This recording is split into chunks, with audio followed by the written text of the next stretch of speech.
So as promised, I am posting a video on our review of multiplying decimal numbers. This is more as a point of reference that you can look back at to help you with the problems that we created in class during the day today. So as a quick reminder, the first thing we want to do so it's not forgotten about is to account for the sign. We're going to count up the negatives. And don't forget, if it's an even amount of negatives, we will get a positive result. And if it's an odd amount of negatives, we will get a negative result. So although we've learned those rules with integers, we should be getting comfortable with knowing those rules apply to any type of rational number. And we know a decimal is a rational number, so those rules will apply for us. Then we get into the multiplying. So some of the basic things we remembered is that we line up the numbers by way of their digits from right to left. So when I set up this problem down below, I'll write the first number and I'll actually write the second number backwards. So we're making sure we're lining up from the right margin to the left. We'll make sure to multiply one digit at a time from the bottom and carry as we need to. We'll talk about how not to get confused with numbers we previously carried when we move on to multiplying by another number in the second row.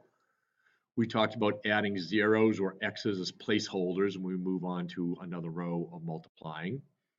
And once we do all our multiplying, we add all our columns up and we adjust for the decimal point by counting up the total number of places. So and last but not least, I realized that I didn't really make note of that. So there's kind of an extra point that goes in here. Count up the decimal point, the decimal places.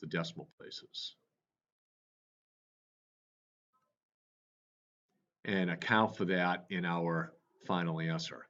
And then of course, don't forget the sign. Even though we did that on the front end of the process, we don't want to forget about it when we actually settle on the problem. So we count up the signs on this problem. Actually, why don't I just start by writing it out? 3.875.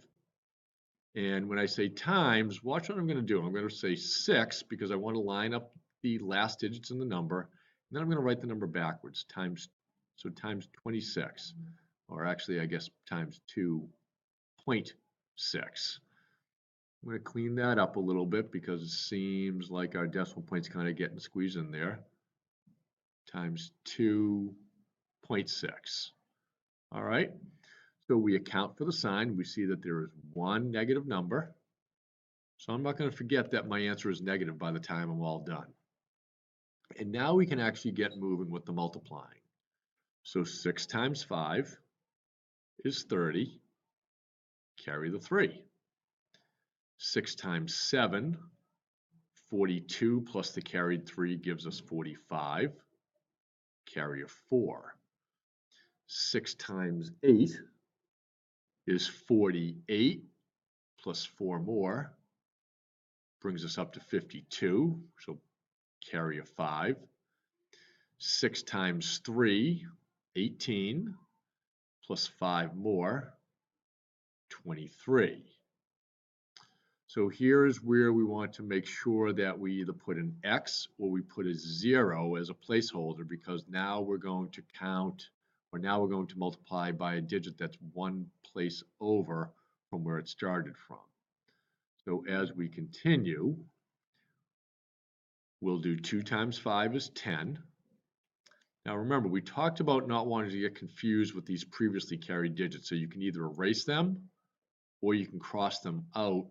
And now when I put the 1 from the carrying, that's what I'm going to be focused on. So 2 times 7 is 14, plus the carried 1 is 15. Again, cross out the previously carried 4 and place a 1 there. 2 times 8 is 16, plus the carried 1 is 17.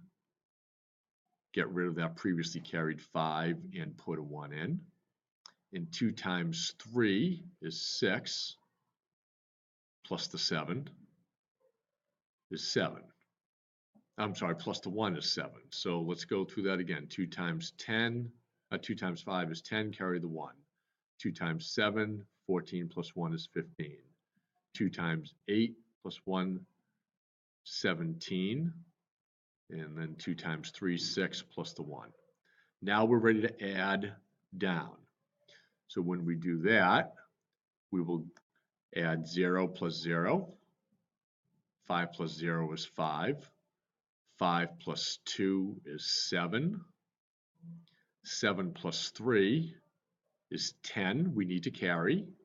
So just put it up to the top of the next column. 7 plus 2, that's 9. Don't forget the carried 1. That is 10.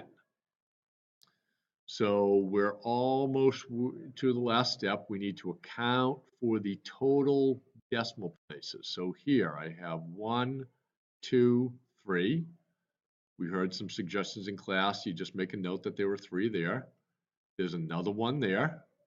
So we're looking for a total of 4 decimal spaces in the end. So 1, 2, 3, 4. So we're looking at 10.0750 technically. So 10.075. You can consider that 0 at the end insignificant, but we'll put it there. Oh, but don't forget the sign, because it was a negative times a positive, it'll be negative. So our final answer for 3.875, negative 3.875 times 2.6 is negative 10.07 or negative 10.075. That's a quick walkthrough of one problem of multiplying with decimals that touched upon all of the points that we covered in class. And that should help you in keeping your work nice and organized as you do the 4 problems reconstruction in class today.